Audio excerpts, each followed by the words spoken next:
Namhlanje kuphawula usuku lokuqala lokukhaba ngokusesikweni kwekhalenda yezifundo zika-2025 kwaye amawakawaka abafundi abuyele ezikolweni. Amalungu ohlukeneyo esigqebe esilawulayo osodolophu kunye namalungu ekomiti kasodolophu athe atyalwa kwilizwe liphela ukuze ajonge ngeliso elibukhali ukuqala kwekwata yokuqala yezemfundo.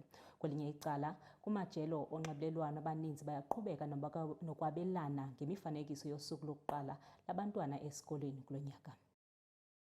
Namhlanje ekuseni uNgqongqoshe wezempilo uNkosikazi Nomuntu Nkomora Lohoko kanye nemeya yedolobha uMnumzana uDada Morero ney'nhlaka ezahlukahlukene bavakashela esikoleni samabanga aphakeme Bhongo Secondary School eSoweto. Kanti namhlanje bebeqinisekisa ukuyibophezela kwabo ekufukuleni intsha engabakhe baseNingizimu Afrika yakusasa.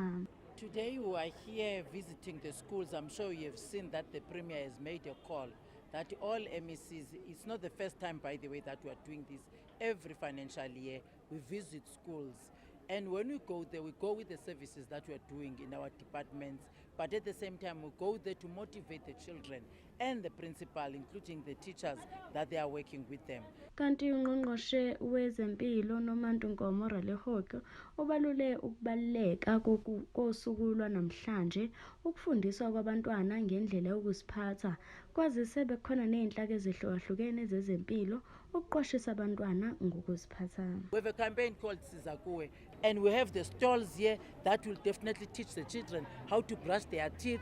We check their eyes, we check their ears, so we check even their mental and physical status of children. We check again, we will be coming again and check them if they are not affected, issues of cancer and other diseases that they get them. So that's why I know that if you go to school, the Department of Health is central to that child, because you can think that the child is a slow learner.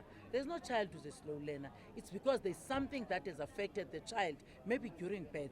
Being very honored with this visit for today, because we also raised our concern, the concern of psychosocial issues like gangsterisms, like all bullying. So we are felt honored because we raised those issues with the MEC. Sisakulona lolu daba uthishanhloko besedlulisa amazwi okubonga koNgqongqoshe ngokubambisana naye kuyinselelo zesikole. Kana ezindabeni zeSoweto TV ngingonobuhle wakwaNdlovu ngiseSoweto.